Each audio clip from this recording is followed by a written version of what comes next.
Eu queria, por gentileza, que você abrisse a sua Bíblia em Gênesis capítulo 4, versículo 12. Obrigado, querido.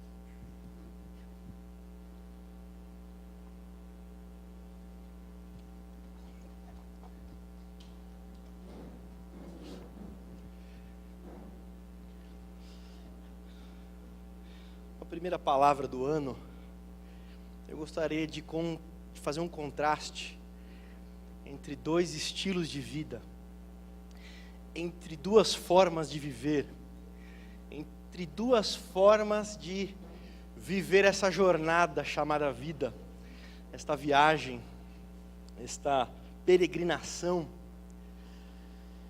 Existem dois estilos de passar por esta peregrinação chamada existência, vida. No versículo 12 do capítulo 4 de Gênesis diz assim: Deus dizendo para Caim: quando você cultivar a terra, esta não lhe dará mais da sua força. Você será um fugitivo e errante pelo mundo. Errante. Essa palavra de alguém que sai meio sem direção, sem segurança, né? Sai de forma assim, com poucas garantias, né? Sai para um mundo de incertezas. Mas o curioso agora, que gostaria que você pulasse para o versículo 20, para o capítulo 20, versículo 13. Essa mesma palavra é aplicada para outra pessoa no livro de Gênesis, que diz assim: e quando Deus me fez sair errante da casa de meu pai, eu disse a ela: assim você me provará a sua lealdade. Só até aqui. O que me interessa nesse texto, e nesse texto de Gênesis 4:12, Gênesis 20, versículo 13, é que tanto para Caim, como para Abraão, é usada esta palavra, que eles eram errantes. Em ambos os casos, Deus promoveu esta realidade, esta característica, seja em Caim, foi Deus que ordenou que ele fosse errante, seja em Abraão, aqui testemunhando, que foi Deus que estabeleceu que ele fosse um errante. E dentro dessa compreensão de errante, como alguém que viaja, às vezes, sem a garantia de onde se está indo, carregado de incertezas, carregado de até inseguranças daquilo que virá o futuro, de como serão os destinos aí da nossa frente, do nosso ano e do nosso futuro, me parece que todos nós carregamos também característica de que somos errantes. Assim como Caim, que é um mau exemplo na Bíblia, assim como Abraão, que é um bom exemplo da Bíblia, ser errante faz parte da característica humana de vida, que vem para uma vida sem tantas garantias do que vai acontecer, carregando muitas incertezas, muitas dúvidas e às vezes muitas inseguranças. Somos também errantes. Shakespeare chega a dizer, num dos seus livros, que o mundo é um palco, e homens e mulheres são os atores desse palco. Eles entram e saem de cena, e ao longo da existência podem desempenhar vários papéis. Mas dentro destes papéis, parece que há um papel com o qual nós estamos comprometidos, que é sermos errantes, que é estarmos viajando essa grande jornada, com muitas incertezas, com muitos porquês e com muitas dúvidas. Agora, se Caim é errante e Abraão é errante, por que Caim é tão fracassado e por que Abraão é tão bem sucedido? Se ambos são errantes, significa que o ser errante em si mesmo não é algo bom e ruim, é apenas uma realidade. Mas que é possível ser um errante fracassado, mas é possível ser um errante de sucesso, diante de Deus, claro. É possível ser um tipo diferente de errante, seja algo bom, seja algo ruim. E a pergunta é: o que fez de Caim um errante ruim? E o que fez de Abraão um errante bom?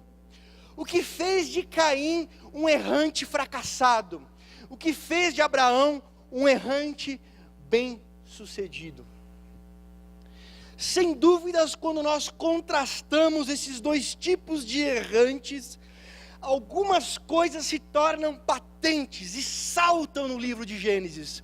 A diferença de alguns padrões da vida de Caim para alguns padrões da vida de Abraão saltam os olhos de forma a nos responder esta pergunta: por que um é um errante bom e um é um errante ruim? E isso pode responder para nós como sermos bons errantes. E errantes não é pessoas que erram, errantes, como eu disse, é nesse contexto de um viajante por um mundo incerto, com um destino incerto, com dúvidas e muitas inseguranças, que me parece que podemos definir muito da vida à luz disso. Como podemos ser bons errantes? Bons peregrinos, viajantes?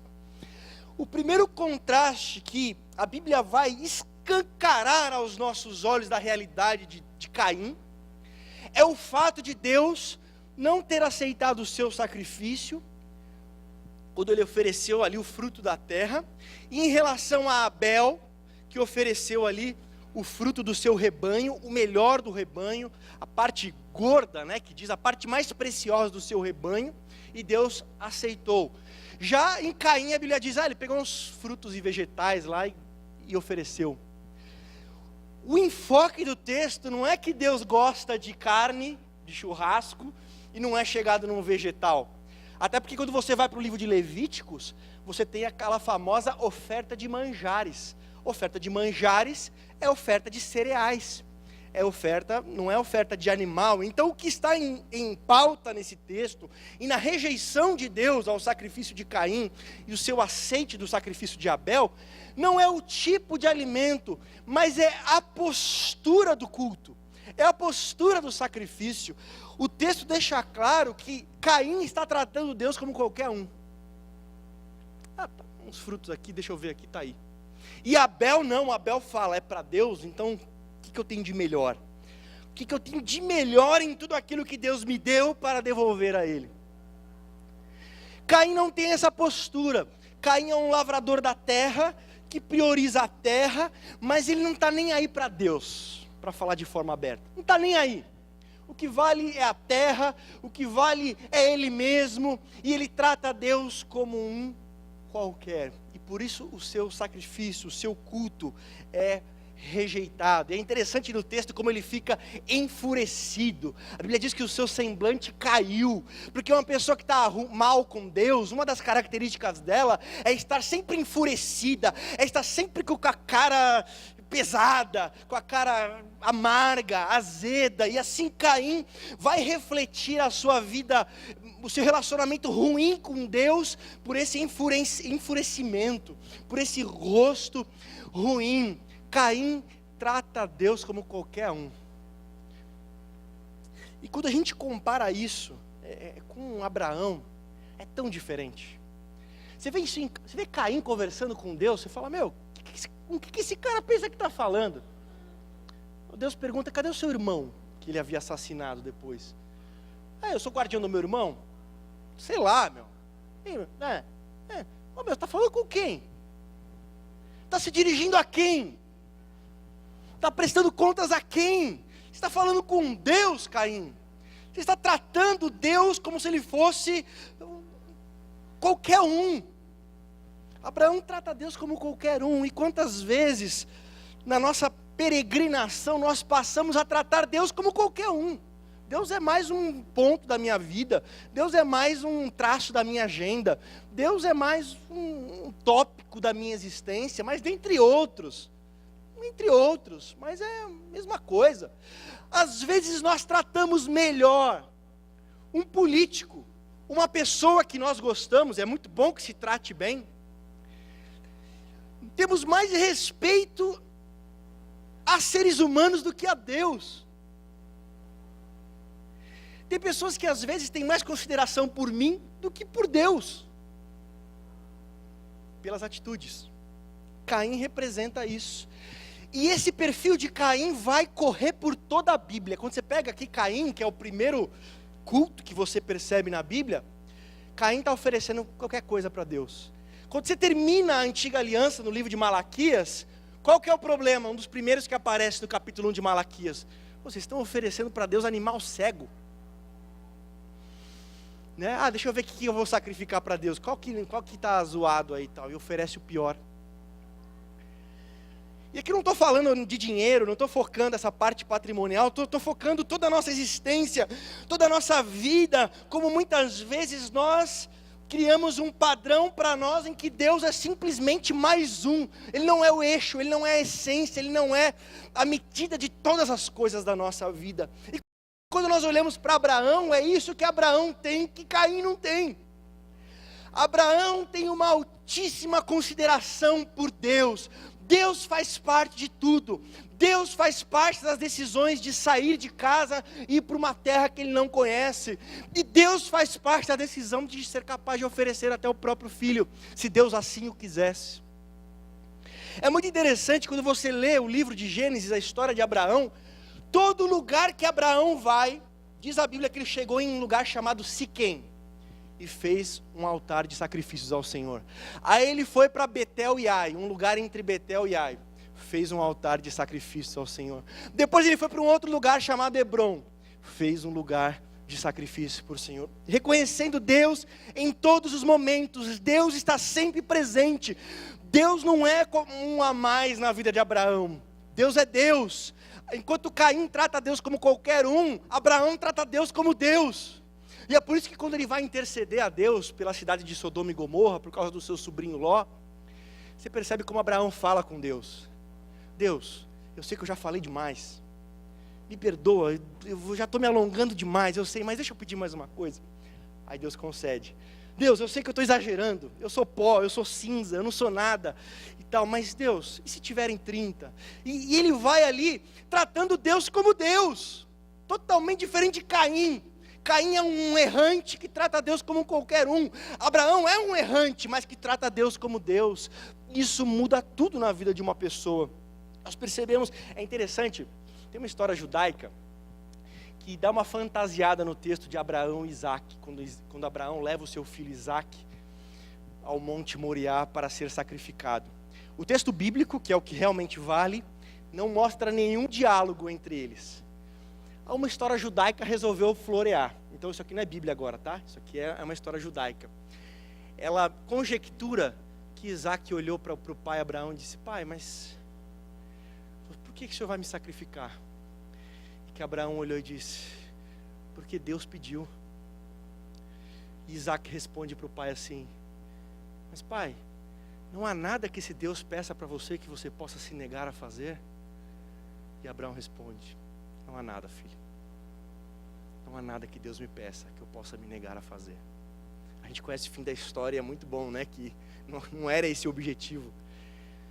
Mas é esse princípio de que Deus é Deus e eu não sou Deus. Ele reconhecia Deus em todos os seus caminhos. Então, em primeiro lugar, o errante fracassado é aquele que trata Deus como qualquer um. O errante bem-sucedido é aquele que trata Deus como Deus. Caim trata Deus como qualquer um. Abraão trata Deus como Deus. Em segundo lugar, o que torna um errante fracassado e um errante bem-sucedido é a forma de se relacionar com o próximo.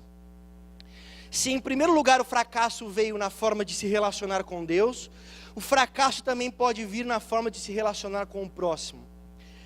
Caim, em relação ao próximo, se alimenta de competitividade.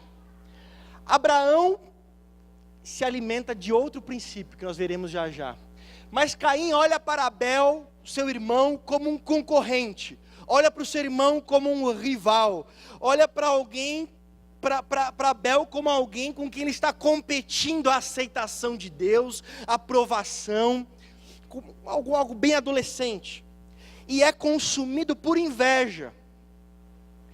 Então por que ele fracassa como errante? Porque ele olha para o seu irmão, ele olha para o seu próximo como alguém com quem ele compete.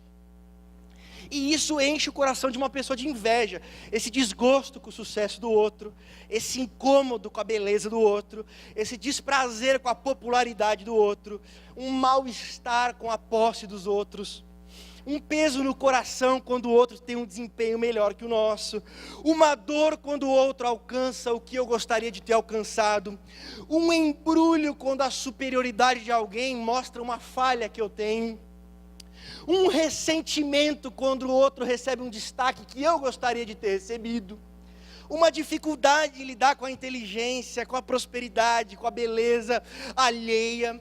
Tudo isso, quando cresce no nosso coração, é um sintoma que nós olhamos para os outros a título de competitividade. Eu me lembro de uma história de um advogado, não sei se é verdade, mas eu sou advogado, então eu posso falar mal de advogado. Esse advogado era conhecido na cidade como um homem do mal. É uma exceção, todo advogado é bonzinho, né, gente? A gente tem acho que uns 9 advogados aqui na igreja, né? Então, tomar cuidado para falar mal de advogado aqui. Mas esse advogado, ele era conhecido como um cara muito mal na comunidade. Não ligava para ninguém, não ajudava ninguém, não estava aí para ninguém, tudo isso que você imaginar. Aí um dia o líder de uma ONG falou, cara, eu vou conversar com esse cara aí, eu vou mostrar meu projeto aqui para ele, de ajuda a pessoas necessitadas e tal. Não é possível que não vai mexer com o coração desse advogado. Aí entrou no escritório dele lá, tudo preparou ali, todo o seu case ali de material. E abriu, mostrou para o advogado e tal. Olha, ajudamos crianças assim, pessoas assim, e assim, assim. Aí o advogado olhando, ouvindo, virou para ele, amigo, você sabia que minha mãe tem graves deficiências, tanto nos olhos como nas pernas? Aí o cara já, poxa, não sabia disso. Você sabia que meu irmão, ele também é deficiente em vários sentidos? Ele não ouve, ele não fala. Você sabia disso? Poxa, eu não sabia disso, eu lamento muito e tal. Sabia que eu tenho um filho que tem uma tremenda dificuldade de aprendizado, puxa, não sabia disso, né? Fui se constrangendo. Aí o advogado virou para ele e disse assim, se eu não ajudo nem a minha mãe, nem o meu irmão e nem o meu filho, você acha que eu vou ajudar esse seu projeto? Caim se alimenta disso, cada um com seus problemas, cada um que se vire, cada um que se dane. O importante sou eu. Se eu estiver bem, como Dostoiévski fala no seu livro Memórias do Subsolo, eu quero que o mundo se exploda desde que eu possa tomar o meu chazinho de tarde. Estou nem aí, eu sigo a minha vida e se eu estiver bem, está tudo bem. Se eu não estiver bem, não importa que todos estejam bem. Essa visão absolutamente egocêntrica, que só consegue olhar o outro com competitividade e só consegue estar em paz quando se está sobre o outro. É interessante que o texto chama Abel de irmão 7 vezes, para enfatizar o fato de que quando Caim pergunta, acaso sou eu o guardião do meu irmão? A resposta de Deus é sim, é. 7 vezes. Caim é o primeiro bebê da humanidade, e é o primeiro a testemunhar a morte na face do seu irmão, num culto, depois de um culto.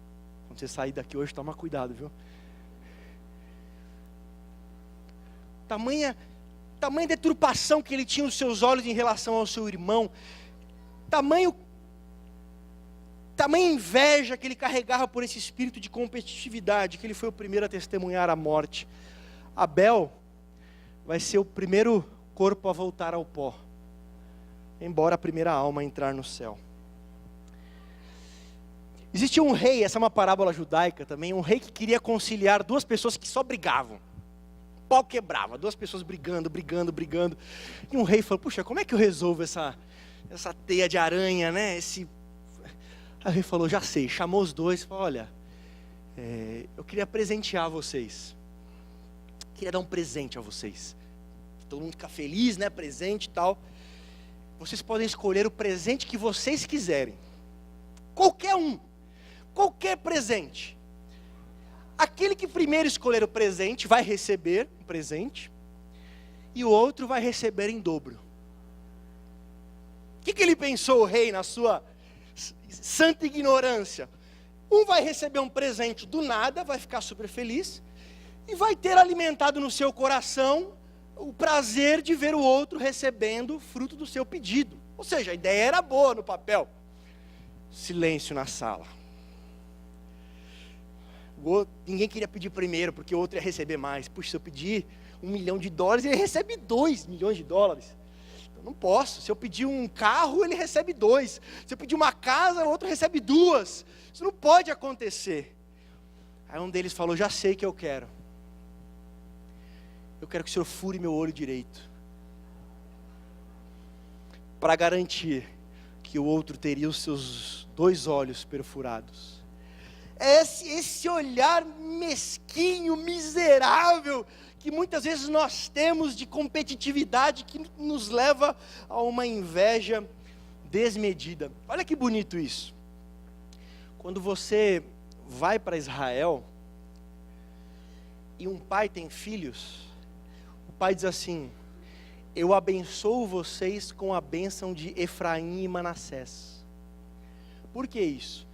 Porque Gênesis é um livro que, você não vai ver outro livro que os irmãos brigam tanto.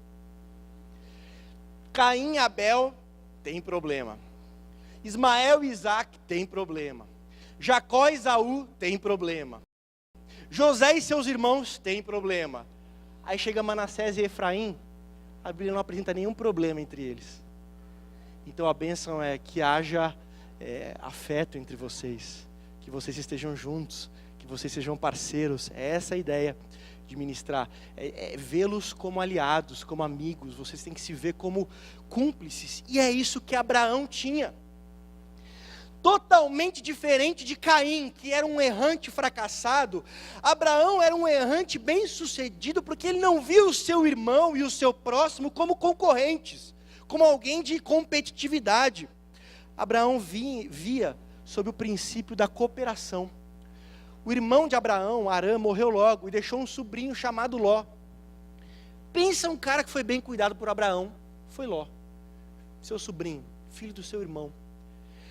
Abraão tinha um zelo de cuidado e de preocupação com Ló, que mostra um princípio totalmente diferente de Caim com o seu irmão Abel. Você percebe, por exemplo, em Gênesis capítulo 13, versículo 8, quando Abraão diz para Ló, olha para onde você quiser, para onde você for, escolhe você. Se você for para um lado, eu vou para o outro, tal, porque estava tendo problemas entre os pastores, a terra não estava comportando os dois. Abraão diz, escolhe para onde você quiser, não vamos brigar, não vamos, você não é meu concorrente, você não é meu inimigo, o que você escolher para você, para mim tá bom. Aí o Ló, isso Abraão tinha mais de 75 anos, aí o Ló malandrão, deixa eu ver que parte é melhor. Aí viu as campinas do Jordão, e viu tal, onde era Sodoma e Gomorra, falou, eu escolho lá, vai, Deus te abençoe e tal, e foi Ló, para um lugar maravilhoso, e Abraão ficou em Canaã. Mas o que você espera? Pô, que maldade, né, esse sobrinho foi mancada, porque, em vez de olhar, puxa, o meu tio já passou dos 75, deixa eu pensar nele primeiro, eu tenho mais vigor, se eu pegar uma terra pior, eu me viro, eu posso plantar, eu tenho mais, mas meu tio não, meu tio já passou dos 75, não quis nem saber. Se eu sou Abraão, eu fico esperando a próxima curva, né? Você me fechou nessa curva, quando tiver a próxima curva eu vou revidar. O que Abraão faz? Do capítulo seguinte ao capítulo 13, tem uma guerra, e Ló é preso. Se sou eu e você, tá aí, tá vendo? Tá vendo? Pensou nele, só escolheu por ele, só pensou melhor para ele, the house is down, está preso e vai ficar preso. Vai ficar lá. Vai. Abraão pega os seus homens mais preparados e vai atrás para livrar Ló. E traz Ló, todas as suas coisas. Aí você pensa, bom, acabou, né? Já teve aquele problema lá, que o cara escolheu o melhor. Agora já livrou de uma guerra. Aí Deus vem e diz, fala, vou destruir Sodoma e Gomorra. O pecado chegou num nível terrível. Se nós somos Abraão, é isso aí, Deus, manda fogo mesmo. Ló, aquele miserável, está lá, me passou a perna 2 vezes já tive que gastar meu exército para salvar, já escolheu o melhor. Você percebe Abraão intercedendo diante de Deus, fala, Deus, mas se tiver 50 justos lá? Mas se tiver 45, se tiver 40, se tiver 30, se tiver 20, se tiver 10? E Deus vai, não, se tiver 10 eu não vou destruir. Ele fez a conta, puxa, meu sobrinho é um, deve ter 10, não é possível que não tenha 10. Você percebe Abraão gastando ali a sua espiritualidade, o seu relacionamento com Deus, por Ló. Por quê? Ele não era regido pela competitividade, ele não era regido por essa inveja que consome, ele não era assim, vai faltar para mim.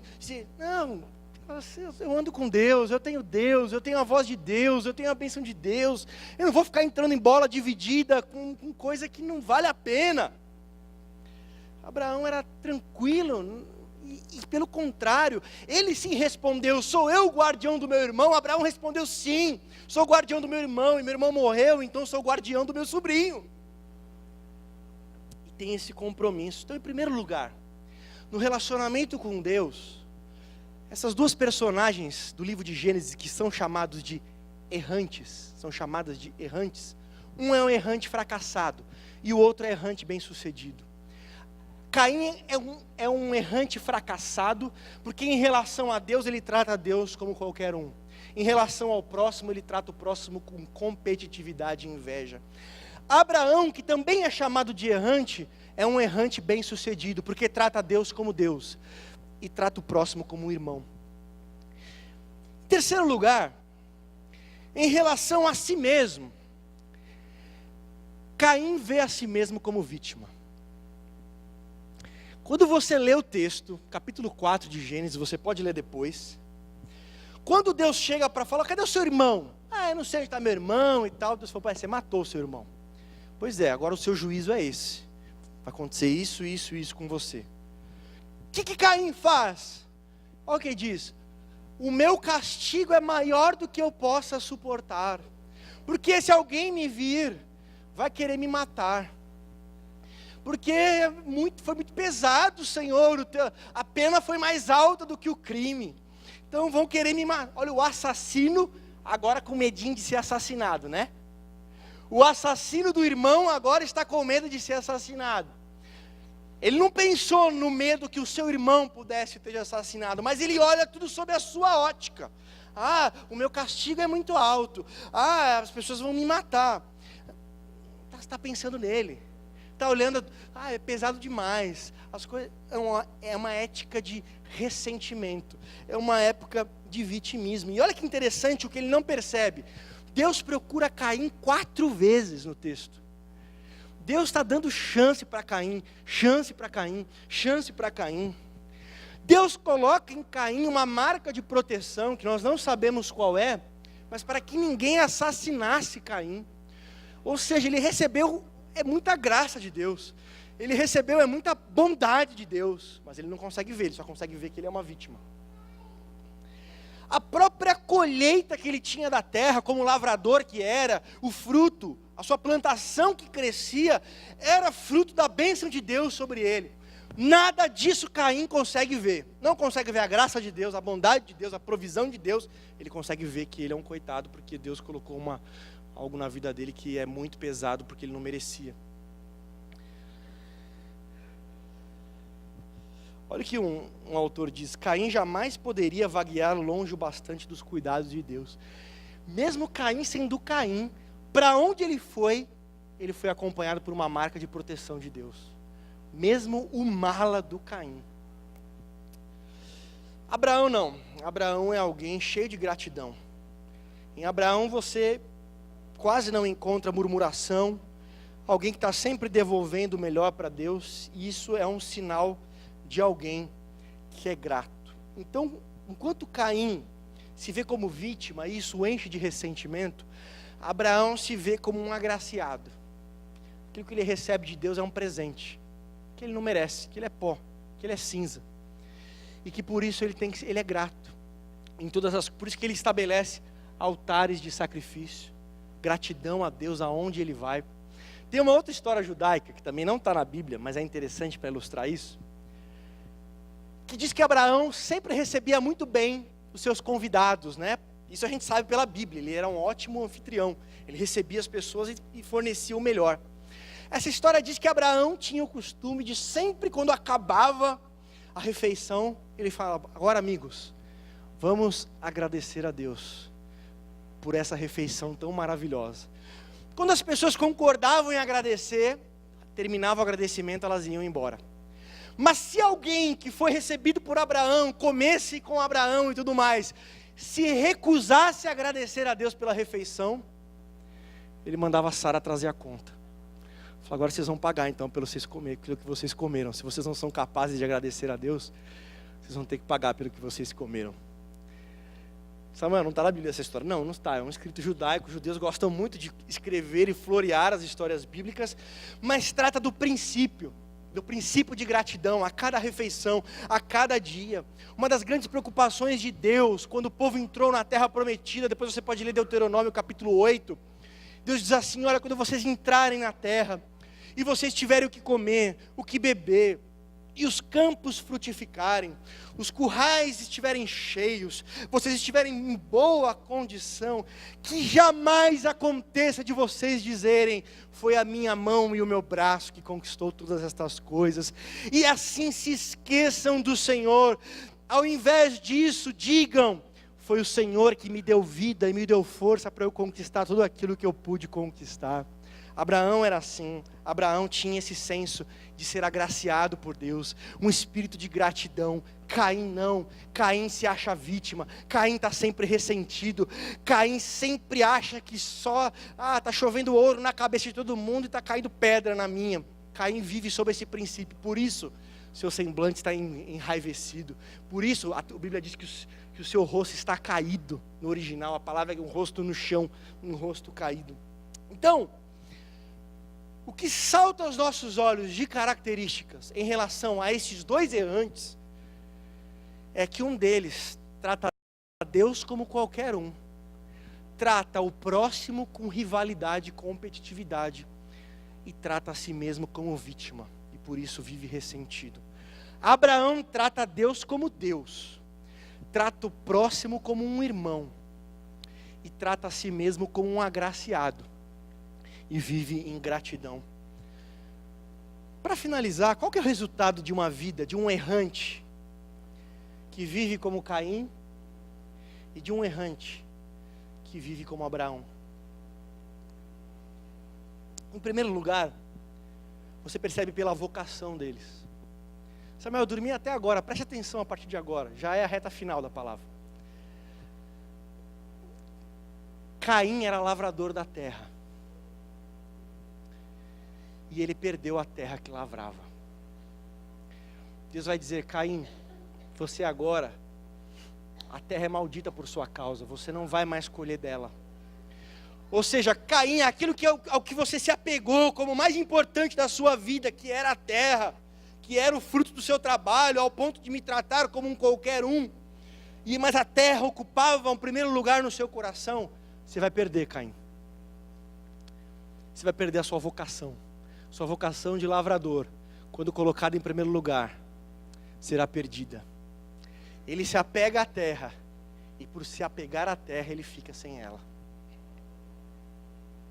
Quando a minha vocação não é dedicada a Deus, nós perdemos a vocação e perdemos Deus, porque Deus diz: você está sendo expulso da minha presença, e a terra não vai te dar mais mantimento. O lavrador perdeu a terra, e perdeu Deus da terra. Quando se vive ao estilo de Caim, quando se é um errante como Caim, perde-se a própria vocação. E Abraão? Qual é a vocação de Abraão? Deus diz: você é pai de nações. E aí ele recebe um filho. O que Abraão faz? Ele entrega o seu filho. E quando ele entrega o seu filho, ele recebe o seu filho de volta. Só se recebe verdadeiramente de Deus aquilo que verdadeiramente se entrega a Ele. Caim se apega à terra, ele fica sem a terra. Abraão entrega a sua vocação a Deus, que é ser pai de nações. Ele entrega o seu filho, e é nesse momento que ele verdadeiramente recebe o seu filho, e não um ídolo, e não uma projeção que talvez Abraão estivesse se perdendo no seu relacionamento com seu filho. Ele verdadeiramente recebe o seu filho. Martin Luther King diz assim: eu tive muitas coisas que guardei em minhas mãos e as perdi, mas tudo que eu guardei nas mãos de Deus, eu ainda possuo. O primeiro resultado de quem é um errante, como Caim, é perder a sua própria vocação, o seu próprio sentido de vida, a sua própria razão de viver. Para quem é um errante como Abraão, e é capaz de tratar Deus como Deus, entregar nas mãos dele a sua própria vocação, é aí que se vive a plenitude da sua vocação, do seu sentido e da sua razão de viver. Em segundo lugar, em relação à nossa influência, Caim acumula maldição sobre maldição. Primeiro que Caim atribui aos seus pais o título de os primeiros pais da humanidade a perderem um filho, que foi o caso de Abel. Deram a Adão e Eva esse título tão dolorido, que depois será a marca de muitos pais pela história bíblica e pela história humana. Então ele é maldição para os seus pais. O seu descendente é Lameque. Lameque é o sétimo depois de Caim, é o primeiro a instituir a poligamia, e é o primeiro a assassinar garotos porque eles feriram, ou seja, bateram nele, ele foi lá e matou, gerando assim o espírito de vingança muito sobre medida. Maldição para as suas gerações. E a Bíblia diz: Caim, a terra é maldita por tua causa. Caim, sendo um errante que trata a Deus como qualquer um, que trata o próximo com rivalidade, trata a si mesmo como vítima, tudo o que ele faz é espalhar maldição. Tudo o que ele faz é espalhar uma influência ruim para os seus pais, para os seus filhos e para o contexto, para a terra onde ele está. E Abraão, o errante que trata a Deus como Deus, o errante que trata o próximo como irmão, e o errante que trata a si mesmo como um agraciado de Deus, cheio de gratidão. Abraão, em ti serão benditas todas as famílias da terra. De Abraão vieram os Isaques, os Jacós, os Josés, os Davis, e em Mateus capítulo 1, Jesus, filho de Abraão. Alguém como Abraão espalha bênção, é uma bênção, é alguém que influencia com a influência de Deus. Todos saem ganhando com a vida dessa pessoa. Todos aqueles que se relacionam com ela saem ganhando. Todos aqueles que estão ali próximos são abençoados pelas gerações até Cristo. Então, em primeiro lugar, vocação. A vocação é mantida, é preservada. Quem é errante como Abraão, quem é errante como Caim, perde. Quem é errante como Caim, distribui maldição. Quem é errante como Abraão, distribui bênção para todos. Em terceiro e último lugar, em relação ao legado. Essa foi uma das partes mais preciosas ontem, enquanto estava montando a palavra. Caim, ele constrói uma cidade. E essa cidade ele dá o nome do seu filho, Enoque. Que não é o mesmo Enoque que andou com Deus, é outro Enoque. Caim é o primeiro a tentar fazer o seu nome, da sua família, um sustentáculo de fama. Tornar um nome famoso, por meio de construção de uma cidade, que tornasse a sua família, a sua descendência famosa. Esse é Caim.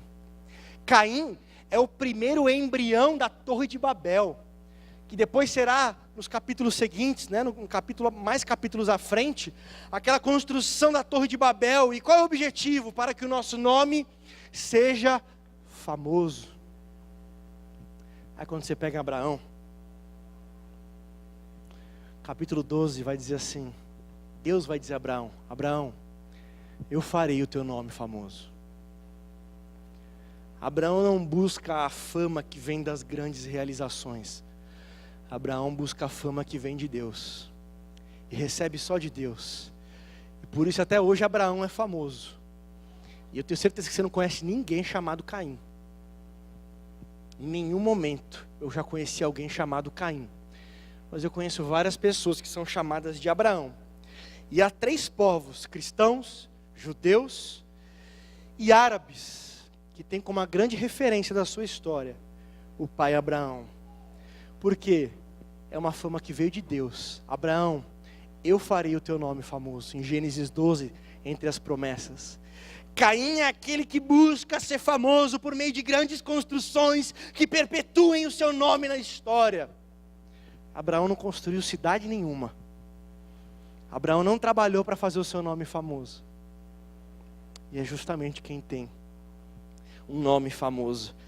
E aí eu queria terminar com você essa palavra, pedindo que você abrisse em Hebreus, capítulo 11, versículos 9 e 10, falando de Abraão.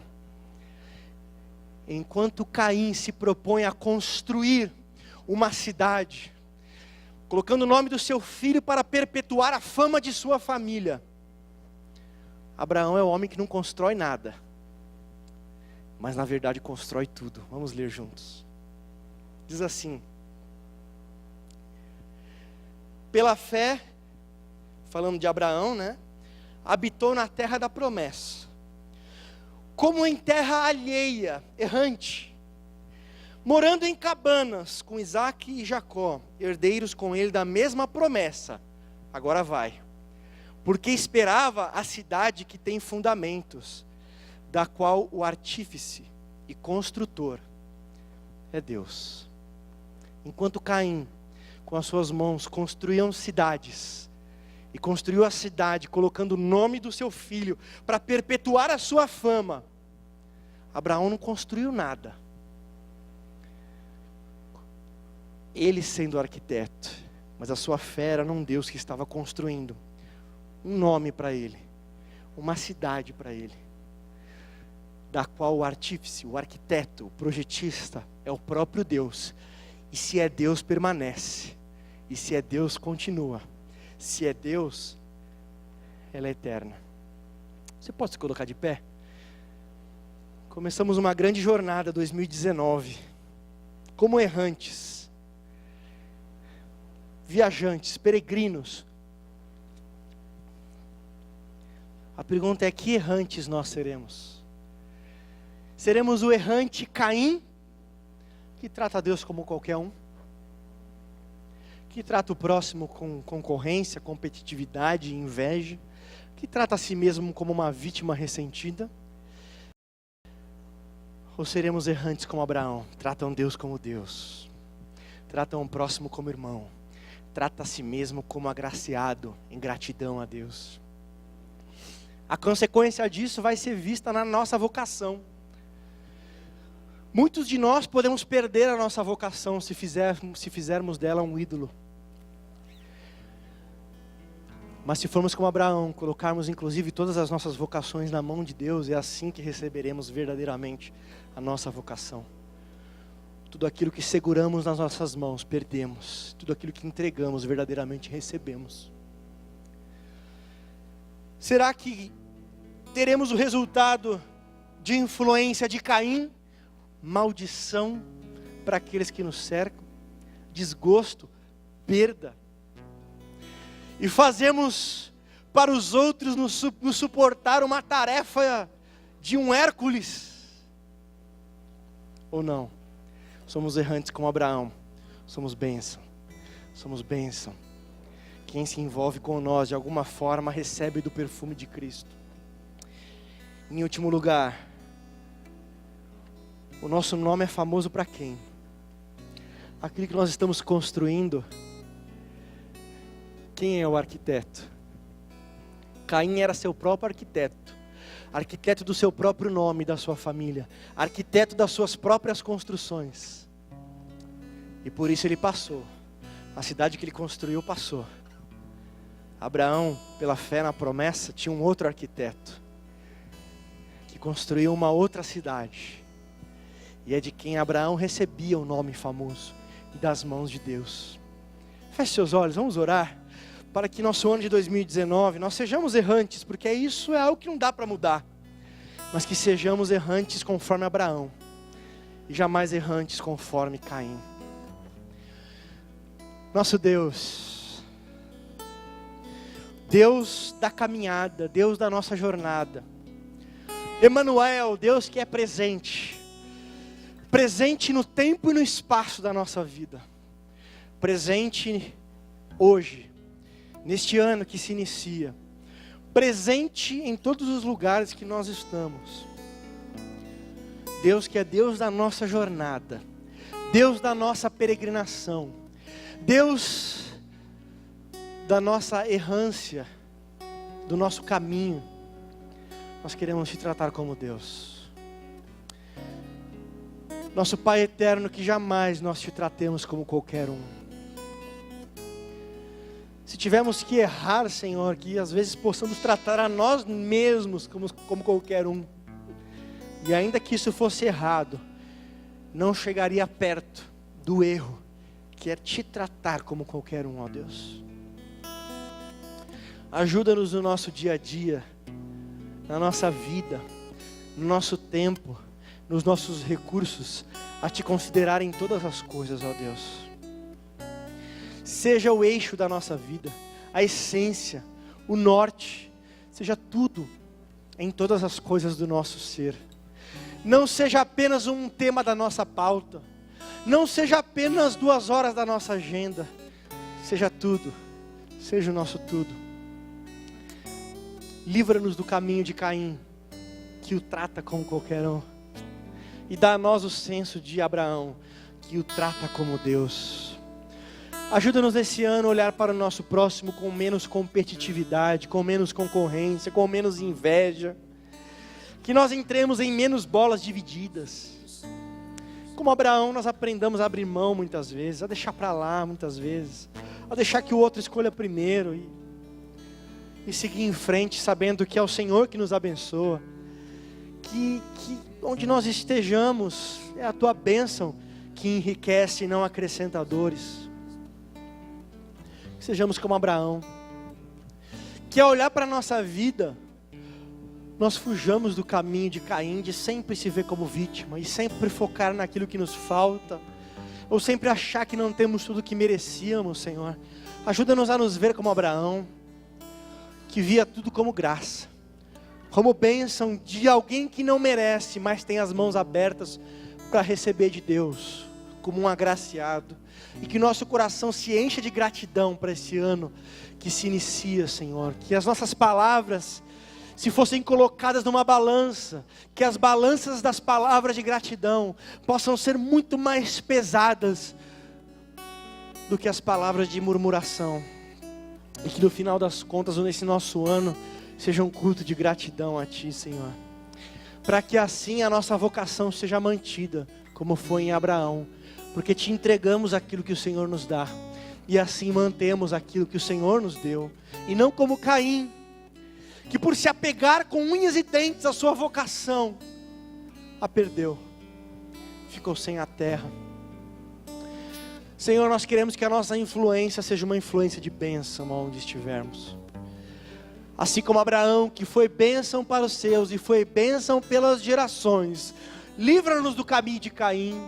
Livra-nos do caminho de ser maldição para outras pessoas, peso, de sermos motivo de esforço para os nossos irmãos terem de nos suportar. Faz-nos mais leves, faz-nos bênçãos, Senhor. Em último lugar, que os nossos olhos estejam naquilo que é eterno, no nome famoso que vem de Ti, que seja famoso o nosso nome para Ti, Senhor. E que tudo aquilo que nós construímos seja apenas um reflexo daquilo que o Senhor está construindo nas nossas vidas. Construindo uma cidade que não passará. Uma cidade que o Senhor é o artífice. Que o Senhor é o construtor. E que por isso permanece para sempre. Em nome de Jesus. Amém.